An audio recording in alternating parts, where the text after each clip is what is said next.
नमस्कार दोस्तों, मैं डीके तिवारी आपका वेलकम करता हूं अपने यूट्यूब चैनल जियो पल्स एनालिसिस में। आज एक सवाल से मैं सब शुरू करता हूं अपना वीडियो। सवाल क्या है? सवाल ये है कि मान लीजिए कि हमारा लड़का है या हमारे किसी दोस्त का लड़का है और वह बार-बार किसी सब्जेक्ट में फेल होता जा रहा है।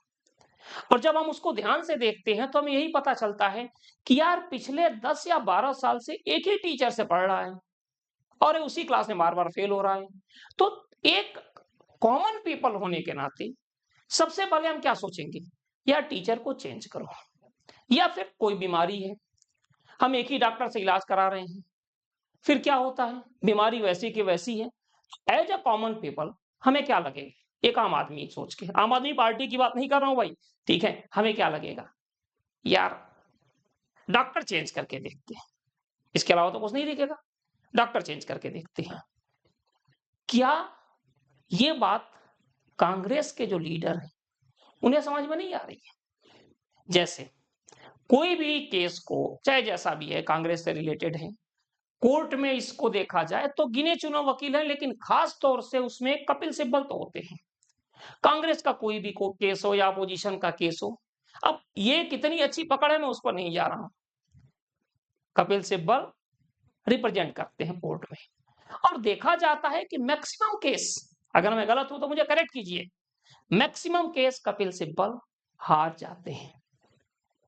मैक्सिमम केस कपिल सिब्बल हार जाते हैं।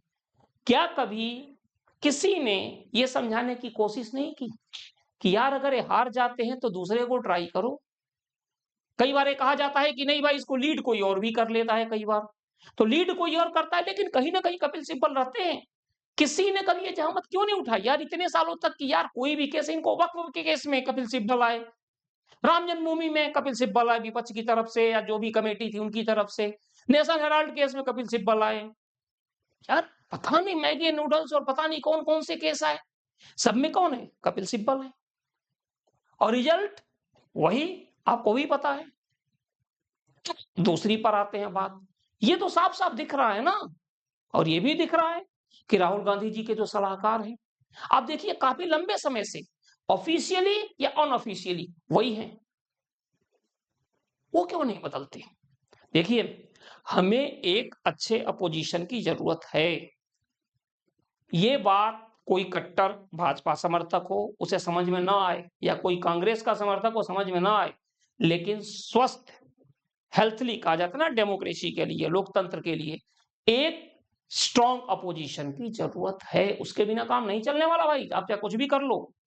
क्योंकि अगर वो नहीं रहेगा तो सरकार के अंदर डिक्टेटरशिप आ जाएगी। और कहा भी जा रहा है कि सरकार कई मुद्दों पर डिक्टेटरशिप दिखा रही है। अच्छा आप बताइए सरकार की क्या गलती है? राहुल गांधी के जो सलाहकार हैं या कांग्रेस के हैं, आपने खुद देखा होगा, एक आम आदमी के नजरिए सोचिए जैसे कि मैं सोच रहा हूं, और मैं फिर कहूंगा कहीं गलत गलत हूं तो आप कमेंट्स में बताइए इसको। हर मुद्दे पर आप विरोध कर रहे हो गवर्नमेंट का, हर मुद्दे पर विरोध कर रहे हो, कुछ भी हो रहा है विरोध कर रहे हो। यार पब्लिक समझ ही नहीं पाती है कौन सा चीज सही है कौन सा गलत है। हाँ, ये मैं जरूर कहूंगा ऑपरेशन सिंदूर पे आप साथ थे, लेकिन बाद में उसका कूड़ा कबाड़ा कर दिया आपने। ट्विटर पर ये पोस्ट करके कितने रफेल गिरे हमें बताओ, ये बताओ। ऊपर से उन्होंने ये भी बोल दिया कि जयशंकर जी ने पाकिस्तान को पहले बता दिया, भेद दे दिया, गद्दारी कर दी। यार ये बात तो जो बीजेपी का विरोधी भी होगा सरकार का, एक तरह से जिसको लेकर, सरकार को लेकर जिसके मन में शंका भी होगा, वो भी नहीं मानेगा कि भारत का विदेश मंत्री कभी भी जासूसी कर सकता है, कि अपने आतंकवादियों को हटा दो पहले। लेकिन मैं फिर वही कहूंगा, चाहे हमारे प्राइम मिनिस्टर मोदी जी हो गए या जो भी बड़े नेता हैं, उनका जो भी एक तरह से सलाहकार होता है, उनकी स्पीच या सब कुछ वही तैयार करता है और काफी अच्छा होता है। राहुल गांधी जी की हर एक स्पीच में कुछ ना कुछ प्रॉब्लम्स होती है यार। व्यंग में तो ये कहा जाता है, व्यंग में, कि ऐसा तो नहीं कि कहीं राहुल गांधी जी का जो स्पीच लिखता है वो बीजेपी से पैसे लेता है, या ऐसा तो नहीं राहुल गांधी ने अपने सलाहकारों को इस तरह से रख लिया है जो कि बीजेपी के विचारधारा रखते हैं, जो कहीं ना कहीं कूड़ा कबाड़ा करना चाहते हैं। कहीं ना कहीं बात तो है ये, व्यंग में कहा जाता है, सच्चाई भले इसमें ना हो, लेकिन सोचना पड़ेगा। जो बात हम और आप सोच पा रहे हो कांग्रेस पार्टी क्यों नहीं सोच पा रही है? और बीजेपी तो चाहती है कि ऐसा ही हो। वो भी चाहती है कि कपिल सिब्बल कोई भी केस कोर्ट में जाए तो कपिल सिब्बल रहें, क्योंकि उसे लगता है कि यार चलो ये रहेंगे तो कम से कम ये श्योर है कि हम तो जीत जाएंगे। बीजेपी भी चाहती है राहुल गांधी के जो सलाहकार अब वैसे ही भाषण लिख के देते रहें, वैसे ही स्पीच देते रहें, क्योंकि उसमें कुछ ना कुछ गलती करेंगे। और जब तक हैं भाई, कई बीजेपी नेता कहते ही हैं कि हमारे स्टार प्रचारक नरेंद्र मोदी नहीं राहुल गांधी है। मैं इससे इत्तेफाक नहीं रखता, लेकिन ऐसा है जो चीजें आ रही है इसको देखते हुए।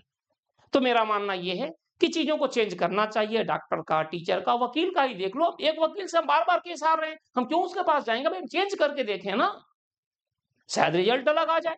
हम उस पर भी नहीं सोच पा रहे। ये मैं सोच पा रहा हूं, आम आदमी सोच पा रहा हूं।